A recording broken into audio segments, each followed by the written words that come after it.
insightful sessions where we're gonna present the awards to the best papers, which were evaluated based on their originality and technical presentation. I would like to present the members of the award.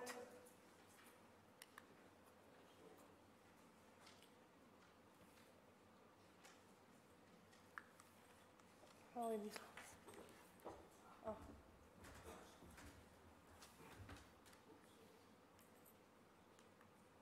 Yes.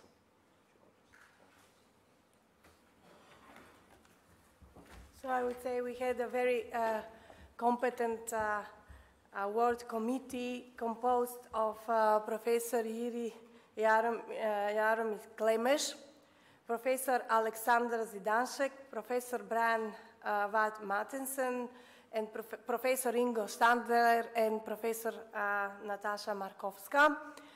All the reviewers and editors during their reviewing process had the possibility to, if they come up to some excellent paper, they could have nominated this paper as a candidate for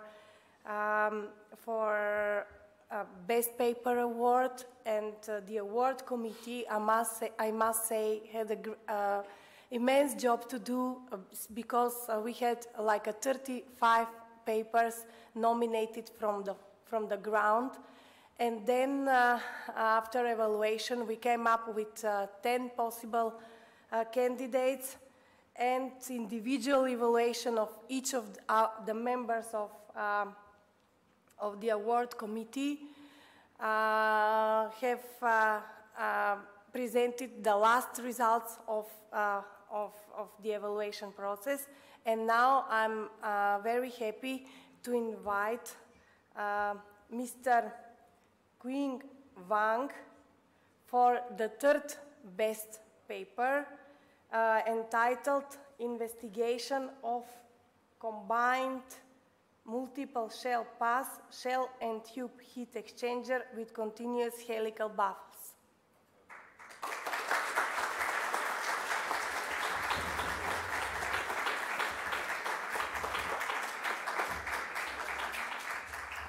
Daj pomozi mi kako da se...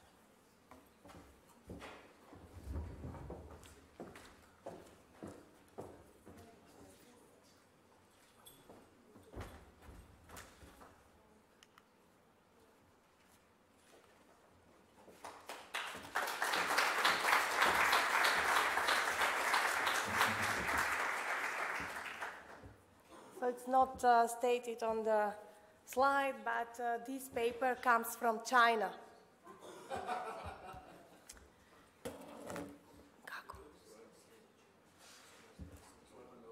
Oh, okay. The second best paper comes from Denmark and goes to King Zeng for an outstanding paper in the field of sustainability entitled Integrated Energy Flow Analysis in a Harmonized Natural Gas and Electricity Network by Bidirectional Energy Conversion. Is the awardee among us?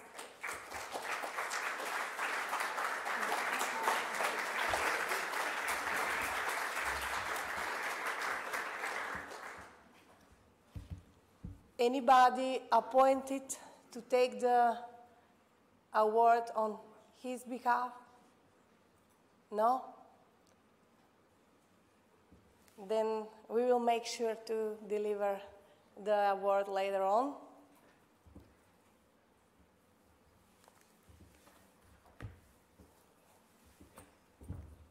And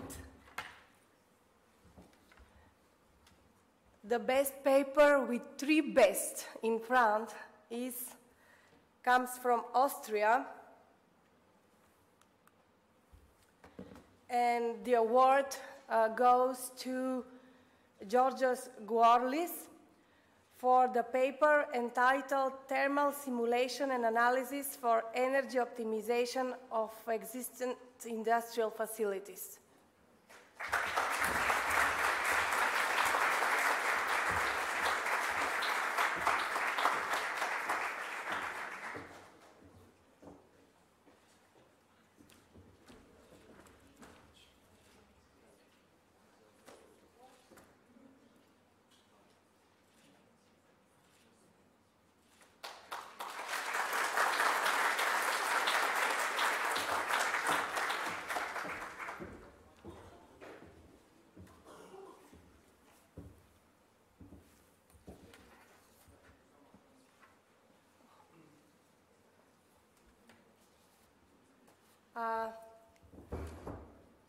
Besides Best Paper Awards, SDEWES conference also assigns another type of award which somehow is based on the loyalty of the participants. And this year, this award goes to Anes Kazagic for his 5-time in series presence at SDEWES conferences. Is Anes here with us?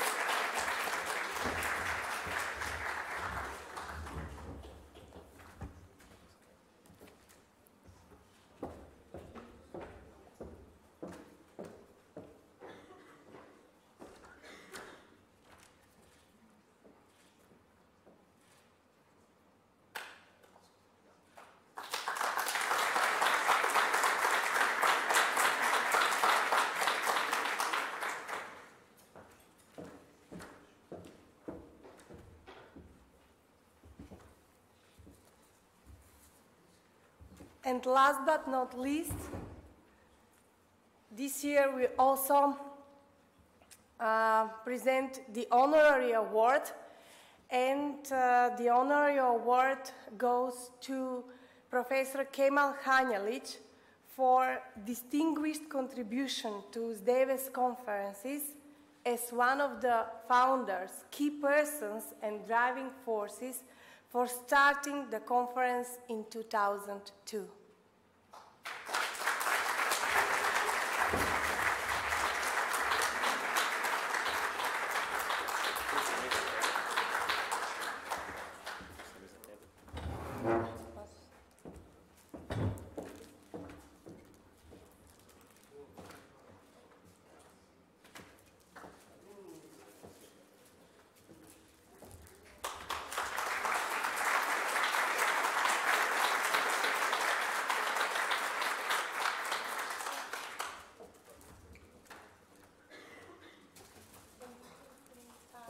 I would like to invite now all our awardees to come to the floor just for a joint photo, maybe.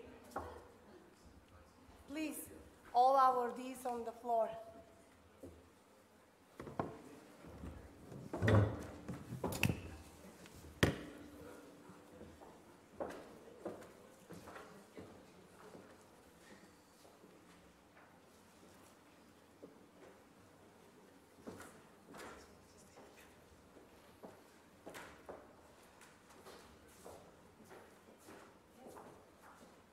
Maybe the members of the award committee who are here with us, please.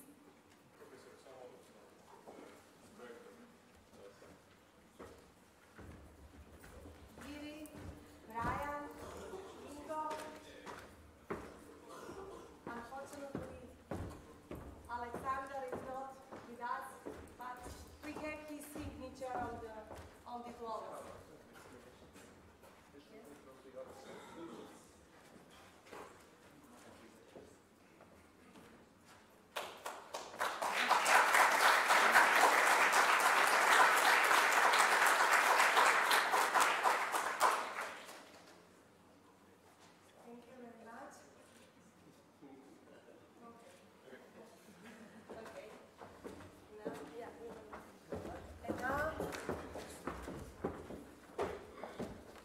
I would like to invite Professor Kemal Hanjalic as the awardee of the honorary award on behalf of all honorees to address the audience.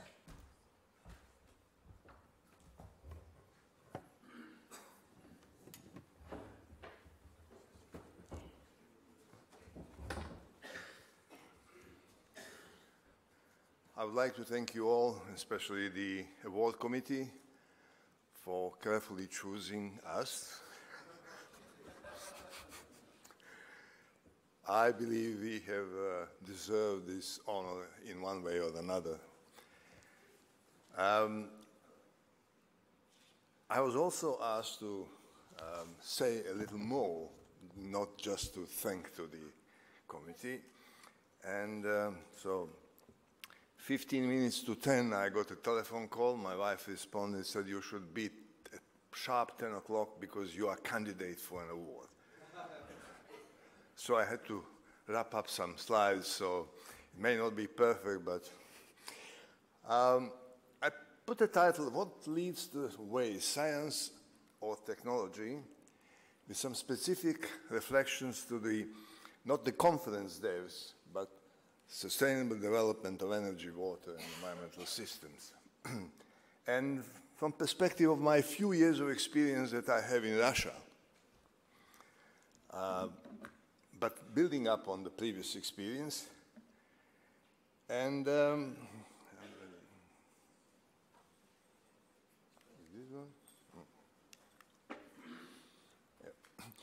Professor Ivo Slaus, in his opening talk on Monday, mentioned something, what leads the way, science and technology. I think he said, it used to be technology, but now it's science. In an interesting book by Brian Arthur, The Nature of Technology, I think appears about 3 years ago. I haven't read it, but I read an extensive overview in New York Times by someone called John Malkoff, very good one. And it dwells on the issue. And it says that both science and technology are actually live in a symbiotic way, and they, in a kind of a co-evolution.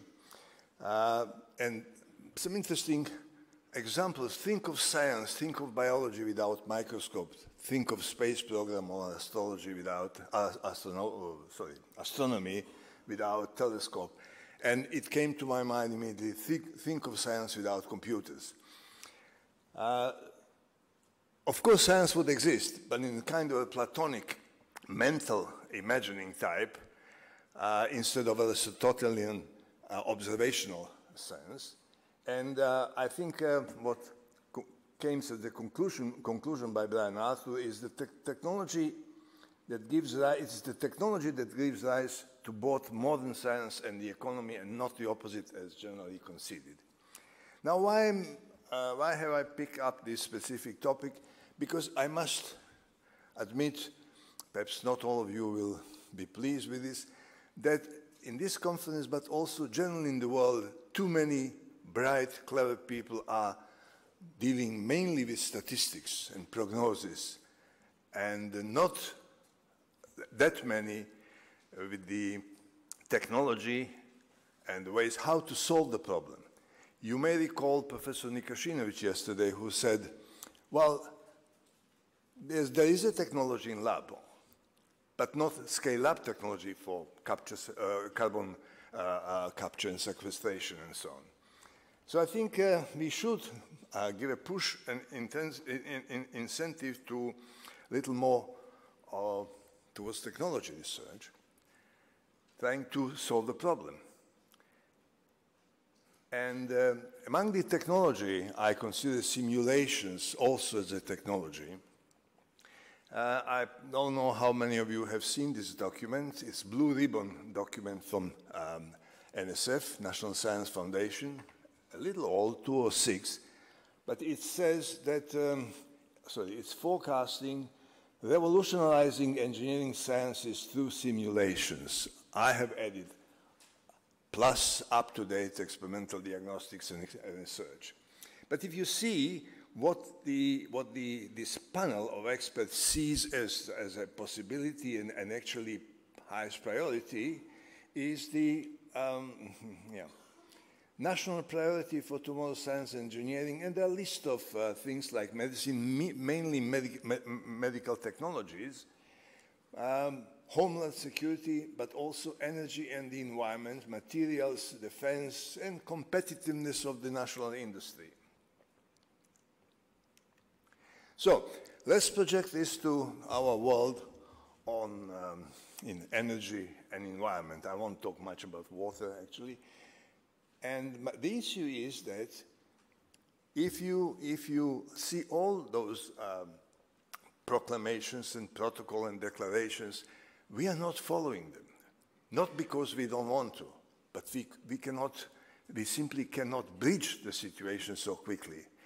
And so I'm going to dwell on some of these conventional energy technologies to see what can we do to bridge the period of next 30, 40, perhaps 50 years until we reach zero carbon society and no emission.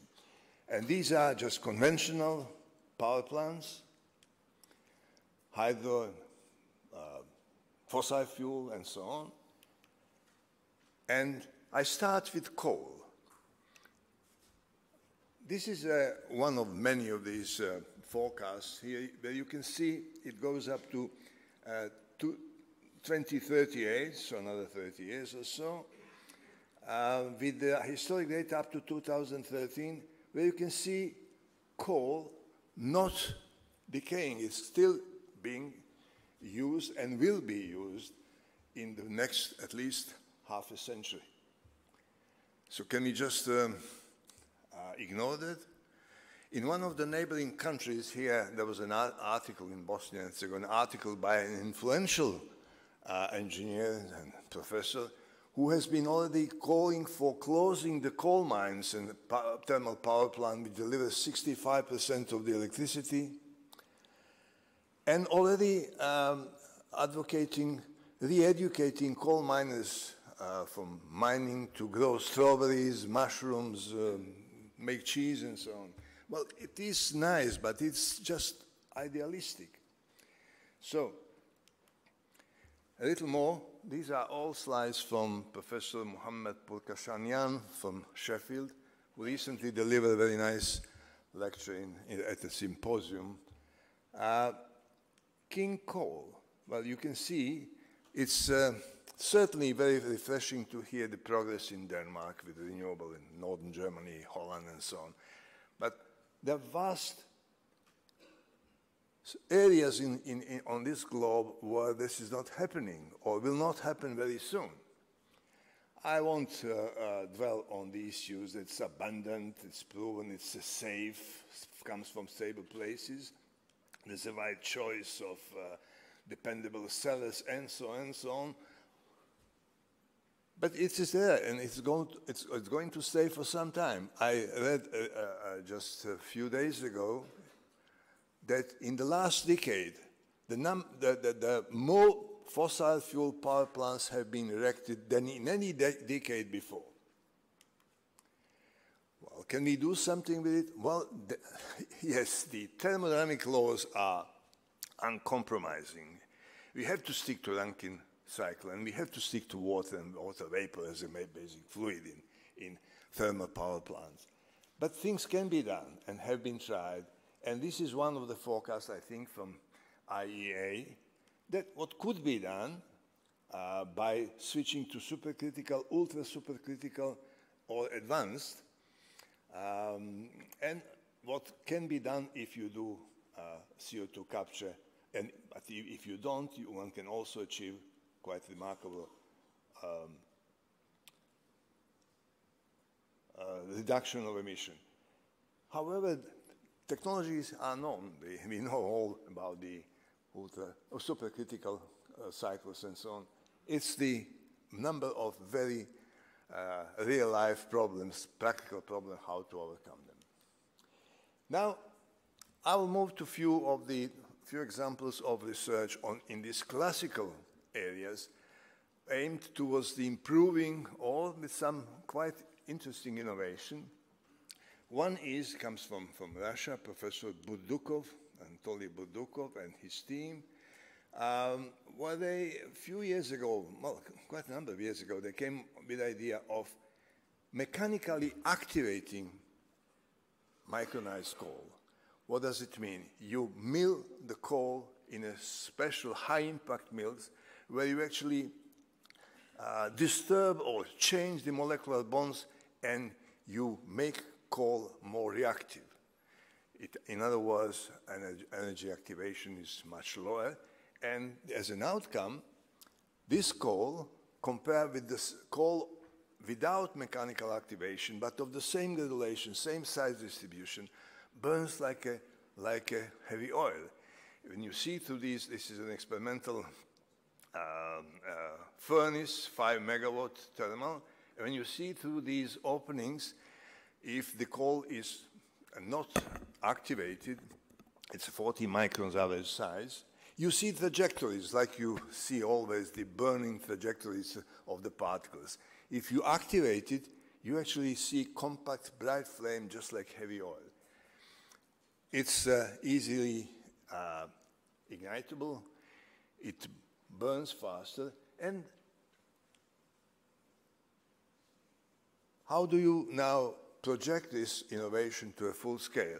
Well, it will be very expensive to experiment this on a full scale. So it's a computer simulation of the process which had to be verified first in order to trust, and these are some verification compared with the measurements of the temperature and concentration of various gases. And you see indeed a very different pattern. I won't go into any details, but I just want to show you that this is an interesting, promising technology. By the way, used very much a long time ago in concrete industry. You activate cement by milling in a special mill. Now, combining this activation of mechanical activation of coal with a principle which is also very promising, the reburning comes from DOE. This is in DOE, few big project, Millikan power plant and so on. You can actually achieve interesting results. These are just computer simulation of the conventional situation. It's a temperature and NOx, a concentration. This is with the burning. You have to add a part of a boiler furnace. The burning activated, non-activating, so just the burning, it brings some interesting reduction on NOx. But if you take the activated coal, you achieve even more. And I don't know if you see here, this is the NOx concentration of the full line without the conventional. The dotted red line are the results with the reburning non-activated coal, and green one is the burning activated coal. There are some statistics here. Again, I won't go into detail. This has been, is being published just now. These are all very recent work over the last 3 or 4 years. Moving now to hydro. Well, hydro is so mature, hydropower is so mature techniques, but you might have heard of this terrible accident in 2009. 75 people died, and happened in the largest hydropower plant in Russia, and I think 4th largest in the world. It's 6.4 gigawatts, 10 turbines each, 640 megawatts. That was the machine hall before and after the accident. And what happened? Vibrations and accident, because the turbine was running not at the design condition, and some of these Francis-type turbines are indeed very sensitive if they are off-design regime. In the off-design regime, this one was actually overloaded. And the source of the problem is something that you see here. This is experimental recording, just a snapshot of the so-called twin rope, vortex rope that appears here in the draft tube, which causes extensive vibrations and, of course, can lead to an accident. Now, this regime is at 35% of the nominal regime, so it's very low. It's one of the critical ones. And if you want to investigate what happens and why, we would like to simulate it by computed by computational fluid dynamics. And you can see now a snare of computational fluid dynamics. If you use some of the commercial cores and some conventional models which are on the shelf, you can get nonsense, actually. It doesn't look anything like this. So this is where science comes into technology, considering technology as a software or the simulation technology. It's a science one which has to be added into this software to capture the physics. And now we can rely on extrapolating or expanding the findings to real scale. Or cavitation also. Very, let me see if I can get the other one. No, sorry. Very much connected with what I said before with the vibration and the double rope, vortex ropes. And these are just some experiments in Institute of Thermal Physics in Novosibirsk, actually high-speed visualization camera. And by the way, I think this is, no, it's an ACA airfoil. They do experimenting with the same scaled-down guide vane blade from that turbine that in the Sayano-Shushenskaya where the accident happened. But what is important is we cannot have everything in laboratory. It's a simulation which will help us, and you can see it's pretty difficult to simulate the physics of cavitation. It looks very similar to what you see here, so one can trust. Okay, let me move further. I have two more examples to show. I'm moving now to the environmental flows and problems of pollution. You can again, and many people do, many towns do, municipalities use some commercial codes to predict the pollutant spreading from pollution sources and ground concentration. But there are many instances which are really inaccessible to such a rudimentary code that use simple Gaussian plume distribution and uniform wind. And some of these notorious cases are cases of when you don't have external wind, when everything is generated inside a valley or over the terrain due to diurnal change of heating and cooling. This is the situation in Sarajevo, town not far from here. Now, how do you trust this? Just one slide of the validation. You see, most of the commercial simulation codes use so-called eddy diffusivity hypothesis, which means, like in Fourier law, that heat goes down the temperature gradient. If there is no temperature gradient, heat cannot go up. But imagine if you have a hot plate, or just imagine an aquarium heated from below. Everything goes up. It's homogeneous in the horizontal direction, so your heat goes up, but we know it's mixed, so temperature is uniform apart from the very thin layer close to the wall. So how can you compute your heat flux in the vertical direction if the temperature is uniform? Well, if you feed this into some of the popular CFD code, the code, in order to swallow heat, will develop this kind of temperature profile, not the uniform what you measure. So you will get something, but far from correct.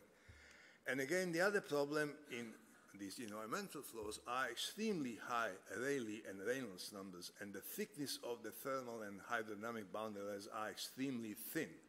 So you cannot approach the wall, you cannot discretize your domain very nicely close to the ground because it will take billions of grid points. So you need to think of some models and some bridging.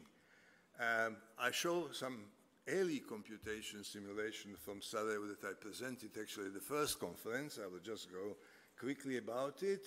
That was a scenario, daily diurnal variation of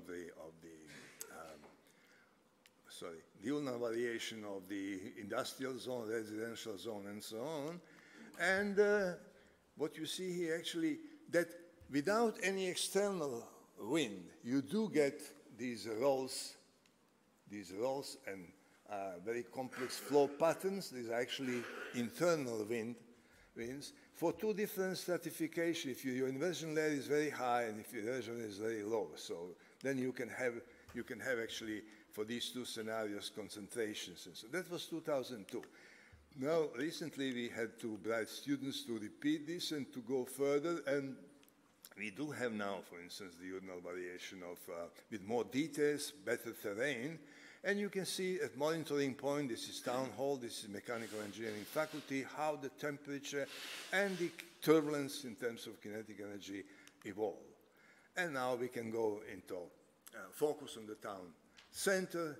These all buildings have been actually, all major buildings, not all. And you can see now, for instance, an example, building up of the morning smog from traffic. Yeah, some nice, but I think pretty trustable or credible results, considering that they have been modeled. Now I move to last example, which is quite interesting. It's a natural phenomenon, man-made natural phenomenon. It's a large city, 1.5 million, I think, on the river Yenisei. And in the winter, you can get -20, -30 degrees centigrade.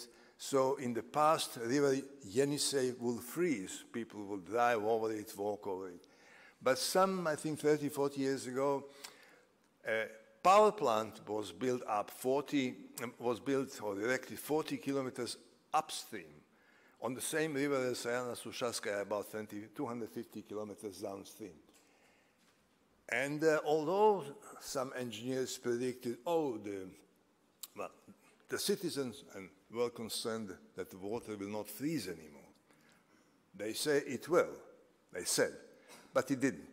And the problem is that water is taken at some depth from the lake, and despite the outer temperature being -20, -30, it doesn't freeze. And it didn't freeze 40 kilometers downstream. So you get some kind of impression of the water boiling and these mist evaporation, intense evaporation, which then condense on the trees, on the soil, on the asphalt, buildings, and so on, but also captures the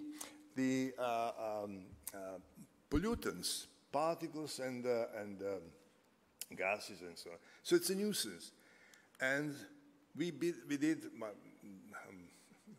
Misha Hreptor and Sasha Kenyelich from Delft, started to simulate this using the realistic scenario. So we have a river which is heat source. There's a ground heating changing, this is a daily cycle, changing due to life, traffic, and some heating of the residential building and so on. And taking quite realistic pollution sources. There's 3 traffic, 2 aluminum plants, and there are actually 3 power plants, thermal power plant, district heating and electricity production, and some statistical emission, yeah. And you can get quite a detailed dynamics of all properties and so on. I go further. For instance, these are ground heat flux in time at different time instances, and the temperature and the mean heat flux at different, these are actually average levels. So, looks pretty realistic. Some more data, I won't go into details, but what I want to dwell is now the simulation of the diurnal variation of the air pollution. So you can get concentration at any point. If you believe it, we believe reasonably well. It's all a question how good this scenario input data.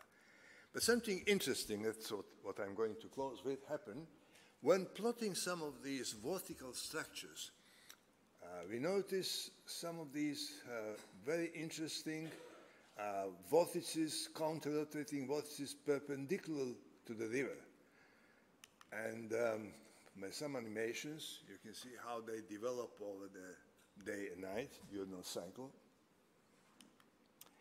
And we have some theory that this vorticity production is due to buoyancy, bioclinic, and you can actually see the genesis of how it's being produced. And this is what causes this undulating pattern, in fact, that have been already notice, and you might have seen in some of the photos that I started with. So, just an interesting example, but we are quite happy that we can capture something that has been visualized. How to solve the problem, we still don't know. There's still diagnostics. Yeah. So to close, to achieve sustainable development goals, we need more research in technology, development of new, and improving the existing concepts. Examples of potential of computer simulation, here CFD, and also we have seen some snares. Now, I must admit, all these and much better pictures and movie you can find by using any commercial code, but how much can you trust it? And that's my issue.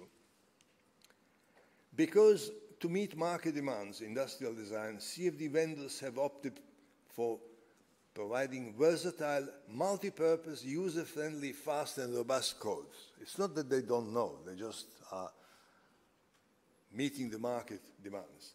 This favors simple mathematical models of turbulence and other physical phenomena, combustion and everything else, which may suit daily industrial purpose but often fail to capture accurately the important physics in complex flows. More recently, actually, CFD vendors are offering a menu, so shifting the responsibility to the user. So, to close, I say simulation, not necessarily computer simulation, laboratory simulation, pilot scale simulation, I consider as a technology.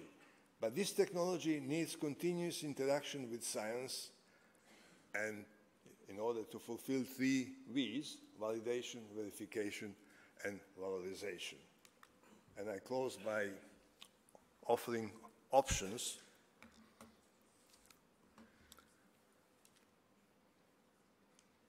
I consider this as a technology. And these are managements and economists and politicians and philosophers, sociologists, and so on. Yeah.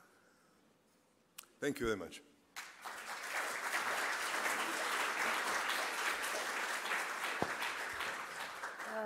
Thank you, Professor Kemalic. I think that we, for bringing us this another perspective of sustainability, yes.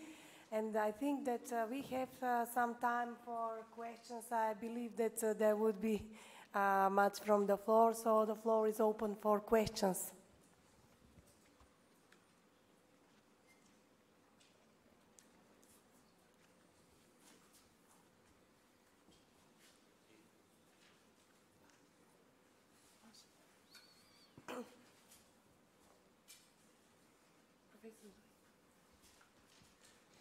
Thank you for a very interesting view, a little bit different than we've got at this conference. I've got also a different view. It's very nice to model Krasnoyarsk, but I would first to look for integration. We've got power plant with a lot of waste heat, which is causing the problem, and we've got another boiler for district heating. Why not to integrate it? For example, Prague has got 60% of district heating supplied by waste heat from the power station, which is about the same distance. I know it needs investment, but this would be very, very justified investment from the pollution from other things. I don't think I can answer that question properly. But Russians have a long tradition in cogeneration and district heating, so I think much more than Western Europe, for instance. So I'm sure they know about it, but the issue here is not so much pollution, it's this problem with the humidity, and which causes... yeah, sure. And less pollution from the boiler for the district heating. Yeah, you're probably right. Yeah, yeah.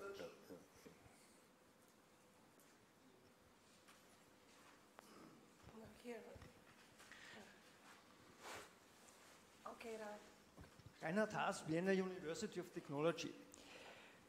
You had a very nice presentation where you mentioned, I think, almost all primary energy sources, and among this you had a slide where you showed or you stated the need for coal for sustainability.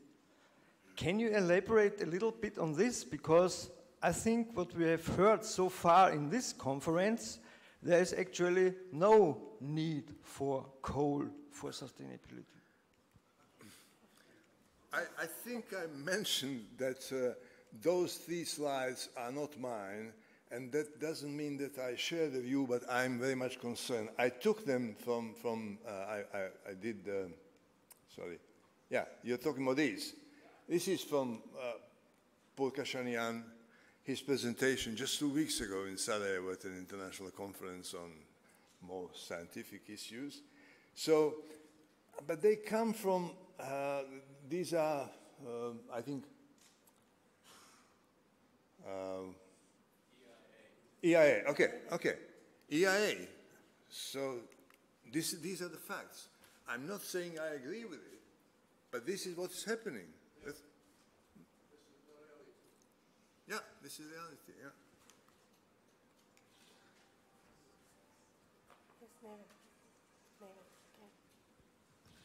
Maybe just a short response. We have recently heard initiatives by the American President, Barack Obama, who is now heavily fighting against coal industry in the United States.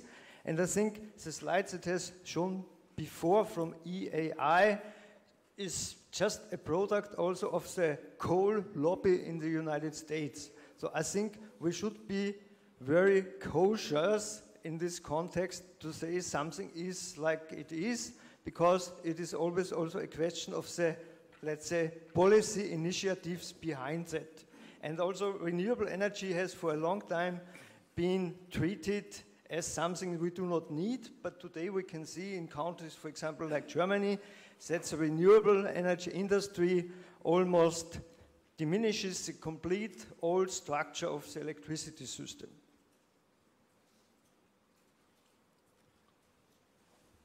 Is that the question to me? No, comment. Yes, please. Well, in a way, the data from EIA is a business as usual, and this conference is in charge of changing that. I hope we will do that. But I have a very specific question about coal combustion modeling you did. In one of the slides, you showed that the temperature is higher near the burner when you combust micronized coal in that experimental installation. So it's closer because it's smaller, so it burns faster. So that means the temperature is higher next to the burner. Then I would expect that NOx would actually be higher in when combusting micronized coal. But on the other hand, in other slide you show that it's lower. Can you comment on that? As I said, activated micronized coals burns like oil. So it's a shorter, compact flame and high temperature, whereas the non-activated, the particles take residence time to burn and so on. So that's why you see here higher temperature at the exit. But I don't know about this one. This is more complex because you do have a if you see the concept of reburning, you have the additional fuel here, and you have overfly air. So it's not easy to see immediately what's happening. But I think the result, the distribution and so on, this is in the mid-plane, are pretty convincing. There are uncertainties still, but I think we test one by one of these segmental model, and it's pretty promising. Other questions?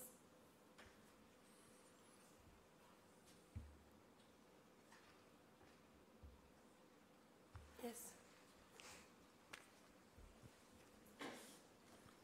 Thank you for the presentation. This is Bilal Kılkış from Başkent University.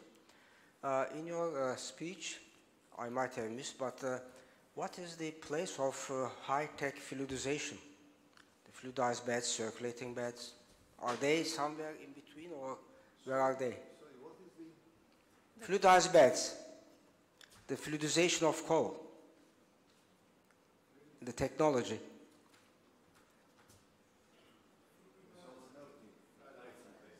Fluidized beds.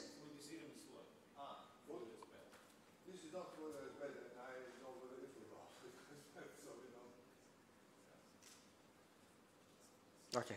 But that, now, since you mentioned, yes, I think the people who are developing are thinking of using the mechanical activation both for coal gasification, but also for fluidized bed. Okay. The problem is in fluidized bed, I think you use much larger particles. We are talking about 40 microns. Yes. It might be too small for fluidized bed. I don't know if you can achieve mechanical activation if you keep And maybe gasification. Thank you.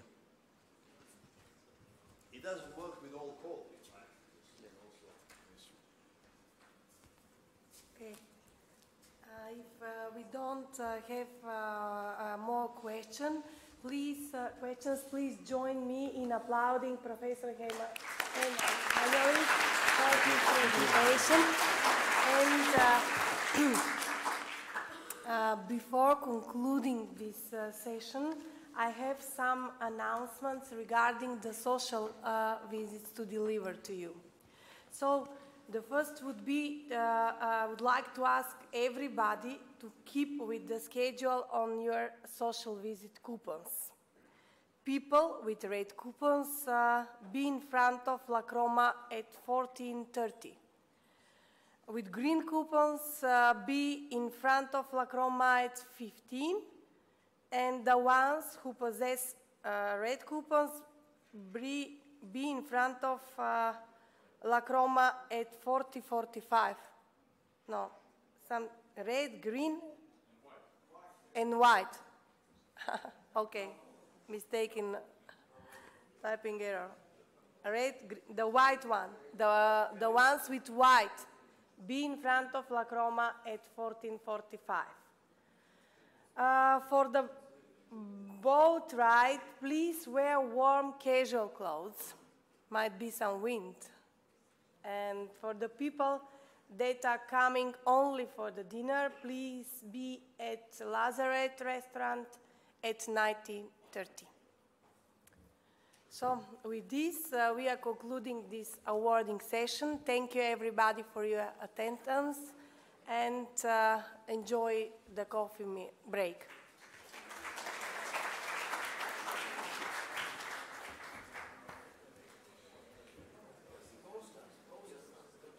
Oh. Ne, post.